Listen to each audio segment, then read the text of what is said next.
Right, if you're just joining us, this is Enterprise Morning on Enterprise TV, and now to in conversation for today.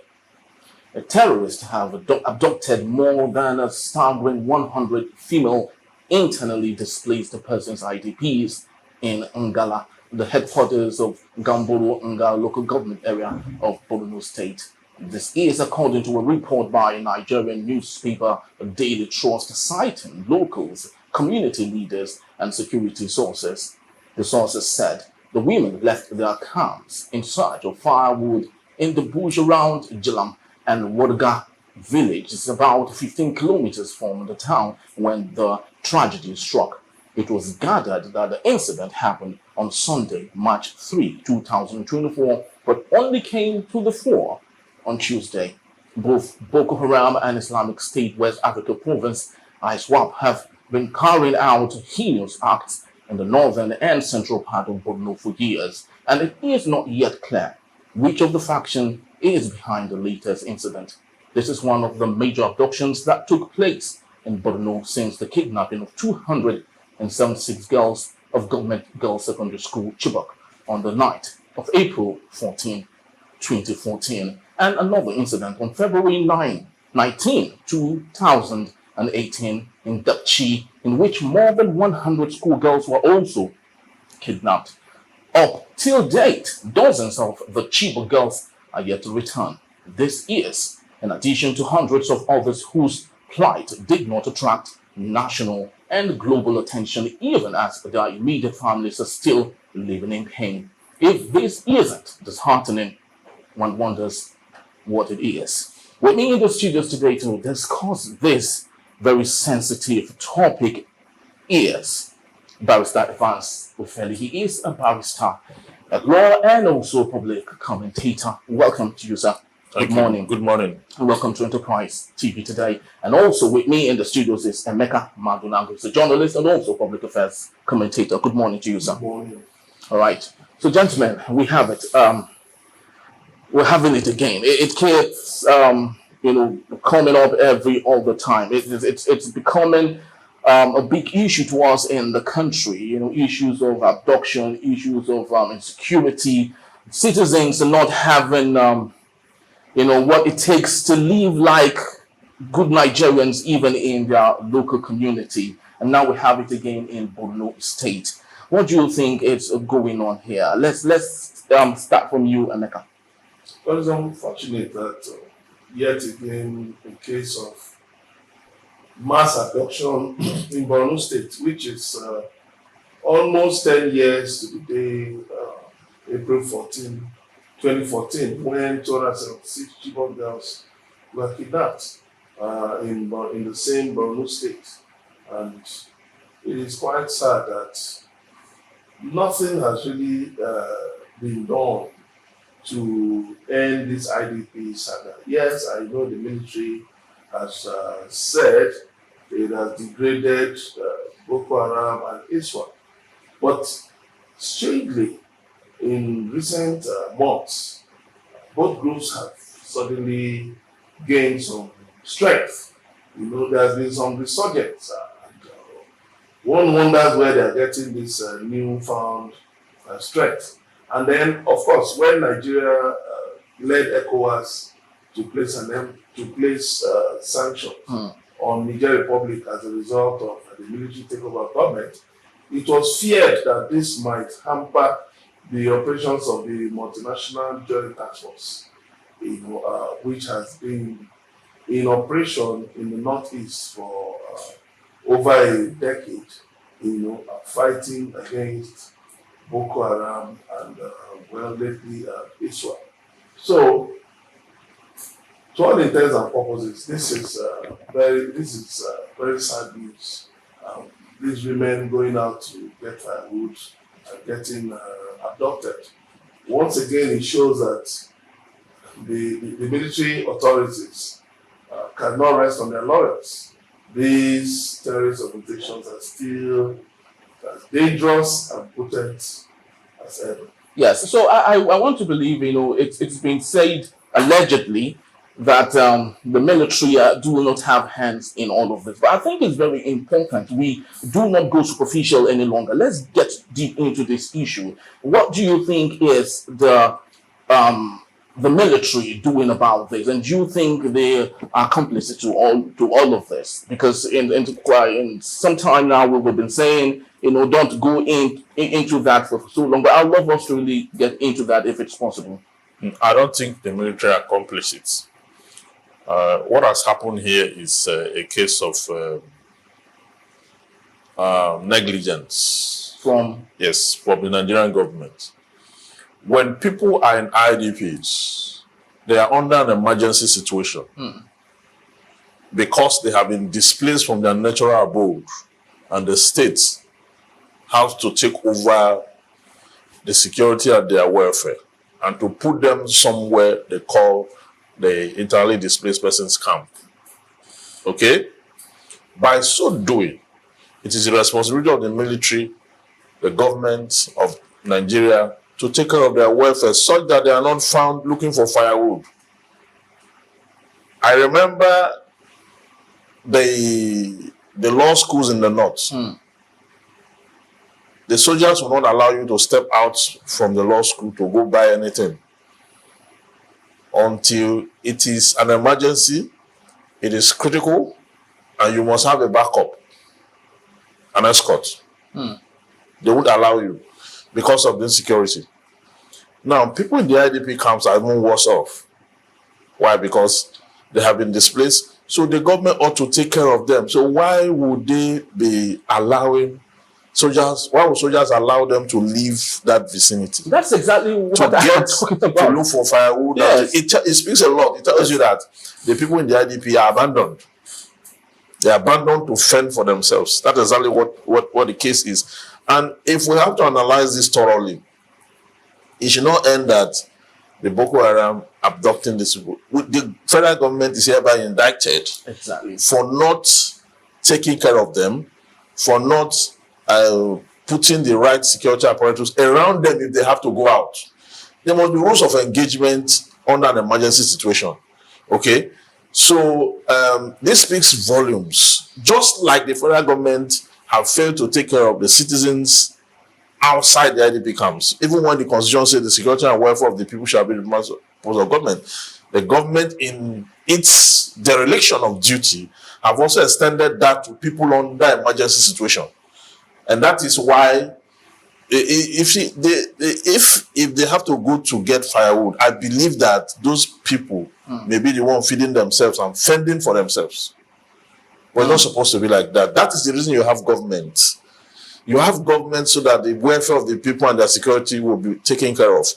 More so when they are under an emergency situation. You have to rise up to the standard. The government must be responsible. So what you're basically saying is you are refuting any case of transactionary sin in all of this. I don't think there's a compromise. There could be one or two persons in the military, okay, that we've seen it before. It's called sabotage. Yeah. Under the military term, they call them traitors, who could be trading with the enemy, one or two in battalions. You have that. Most time they are arrested, they are court-martialed. Some of them sell arms to criminals. Even in the police, they are there. One or two scanty of it. But to say that the entire Nigerian military has compromised with the no. That is not tenable. It's not tenable. All right, so I would love to ask you, the governor has been, up in arms, trying as much as he can to ensure that his state is secure and all. But I'd love to look at this issue of IDPs.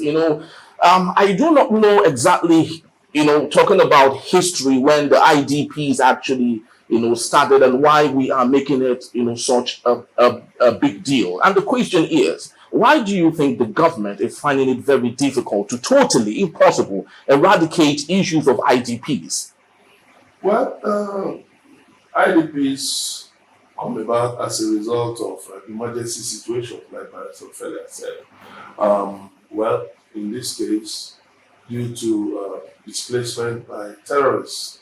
And so we now have one of the largest IDP cases in the world.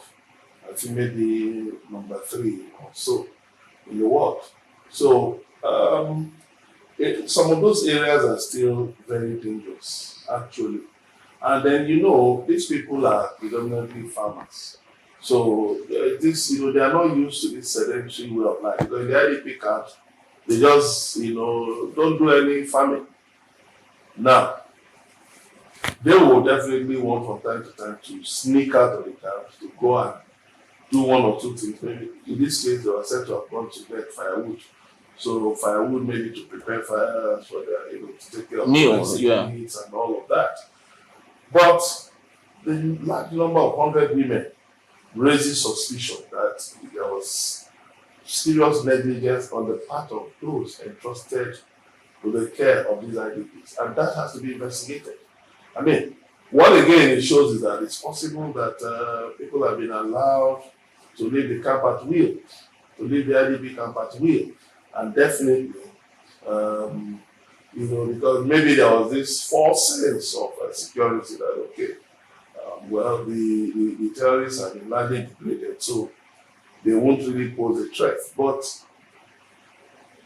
this has shown that you do not toy with security matters. Look at Israel. We ought to have taken a cue from Israel. What happened on October 7th last year? I mean, you don't just, relax when you know you have an active and potent enemy that can strike at any time. You must ensure that you keep all security measures in place. But in this case, I think I hope an investigation will unravel what really happened. But this is surely very embarrassing. Now let's get into this issue from the security angle and the duty, the responsibility of every efficient government anywhere in the world. The Nigerian government won't deny the fact that they are not abreast with how our geographical map look like. They are very conscious of every human being that exists in Nigeria. Now, the question is the temerity of these people coming to do whatever they want to do and the government not rising to the occasion and taking charge. That is why I question the issue of our security architecture.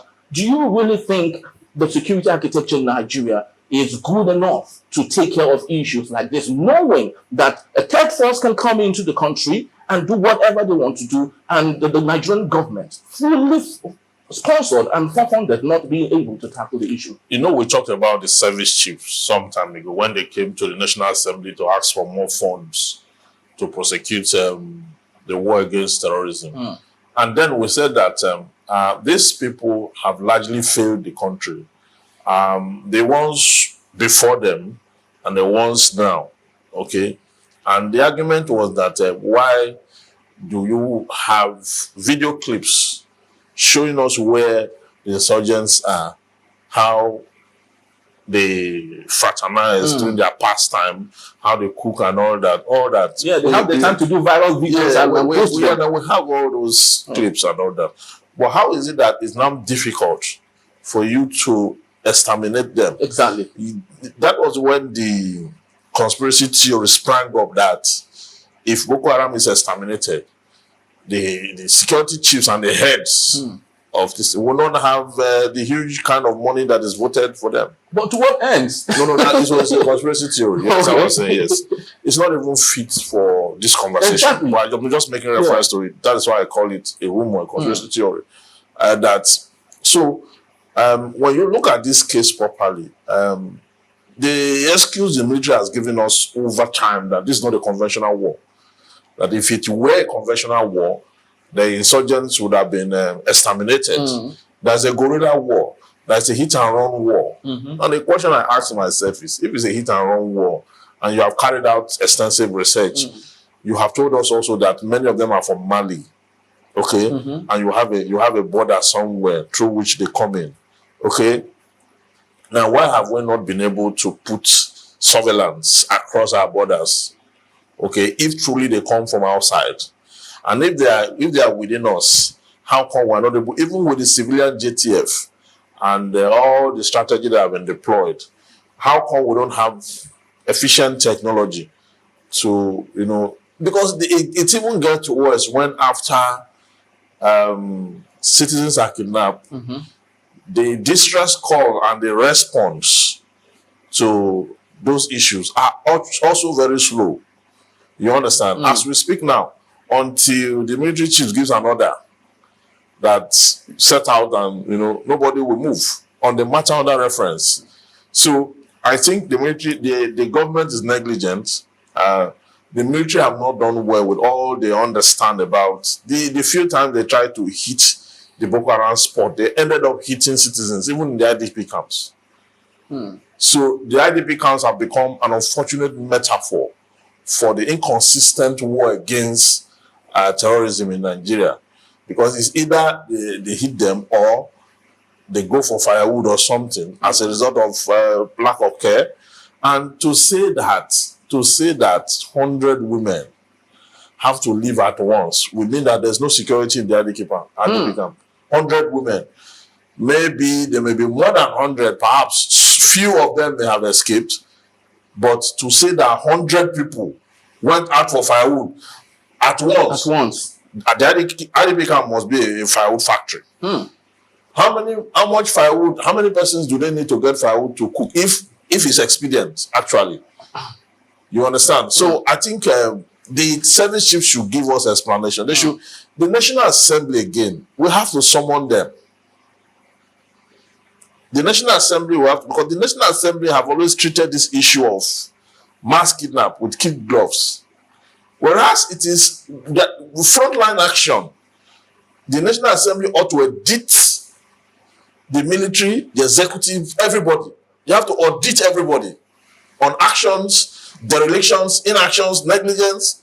We have not seen the National Assembly making any kind of move. The Senate President Akpabio will sit there and be talking about 30 billion, whatever that was rumored that state have been collecting. It's issues that are baseless. The core issues of governance that the National Assembly should attack, they don't say anything about it. And they just keep quiet. So what it means is that our politicians have no regards for the lives of the citizens. But they want the citizens to recognize them as honorables. And that is why we are at this crossroad where people are now attacking people because they have to eat. People are now, you cannot drive out now in your car gleefully when you are going out. It's very risky. Or travel. It's very risky. Right now as we speak, you have to even downtone the way you dress so that you don't begin to look like one of the honorables who is susceptible to attack. You understand? So we use this morning to call on the National Assembly. First, under section 89 of the 1999 Constitution, they are supposed to do what? Oversight the actions of institutions in society, the military inclusive. So if they are not done that, this is the time that should be done, so that you can put enough pressure on them. The same way they summon them, they go there to ask for more money. They should summon them because more money have been released to them in this budget. If you look at the 2024 budget, you will see the trajectory. That is about 30%, 25 to 27% higher than what was budgeted for it before now. And then we are losing the war further. So they cannot justify whatever it is that they have been mobilized to ensure that. See, but at this time, we should be talking about how to resettle people in the IDP camp. If we are serious, they've been there for a very long time. Yes, if we are serious, we'll be talking about how to resettle them. But now we are talking about how they have been readopted. Many of them you see they are victims of, many of them you see in the IDP camp have lost their children. Many of them have lost their parents. Because what you call IDP is the fragmentation of what is left after complete annihilation. Whoever is able to escape, those are the people they gather as IDPs. You understand? So these are aggrieved people in the first place. They are aggrieved, their country has failed them. They are aggrieved, the government has failed them. And now they are allowed to fend for themselves there. Now, talking about, yes, exactly. Talking about failure of those in authority, I think it's very important we reminisce back and get to see how things were done well before and look into the future to know how we can do it better. I remember vividly during the military administration, we never had such kind of issue before. Now the question is, what did the military do right? And how can we copy and paste that in the current administration that we have so we wouldn't have a resurgence of issues like this? The military didn't have insurgency to deal with.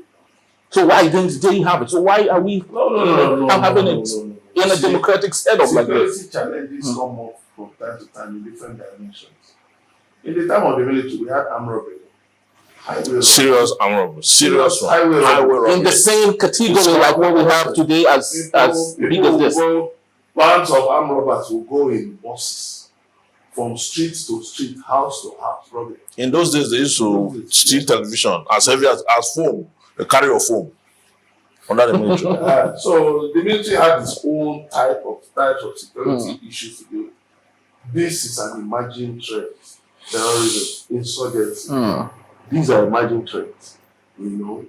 So all that is needed is to use intelligence.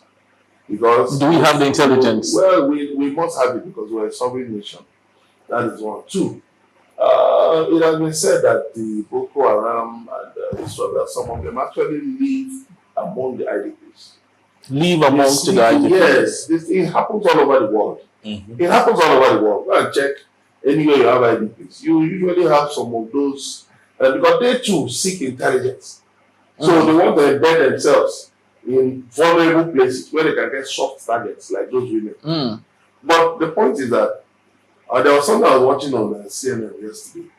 Very interesting that Russia and China met recently and decided to adopt artificial intelligence in tackling security issues. That left America alarmed. The rest is alarmed because if they have to deploy artificial intelligence, it means that they are taking these security and defense issues to a different level. The next level. Yes, whereby you can now fly unmanned aircraft, unmanned attack aircraft that can do a lot of damage, drones and all of that. Now, for us in Nigeria, what I now did after watching that news item was that I went on ChatGPT and I just enacted a scenario. What can Nigeria do to deal with it? And ChatGPT gave me listed out states. Really? The first thing they said was, you have to ramp up your intelligence. And Nigeria has to ramp up its intelligence. Nigeria has to do this, It was giving, issues that have to do with blockchain. And I had said it a number of times, that Nigeria must adopt blockchain in the way we conduct governmental activities. It's not right that banks are telling you, come and do BVN. Then another agency is telling you, come and do NIN. And someone else has to link the proof together. Everything will be linked together so that intelligence can work. It will be easy for you to even predict likely areas that criminals can strike and try to work 2 steps ahead of them. Well, that's basically what we have today.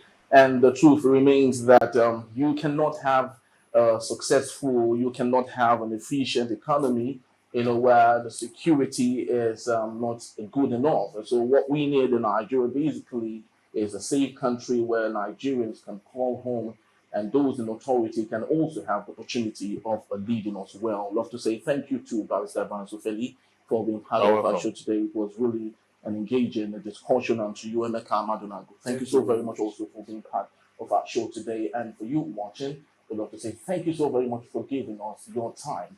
But please do well to visit our website at www.enterprisetvnews.com.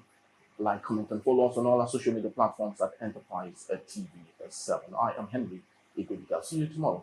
Thank you for watching. Bye-bye.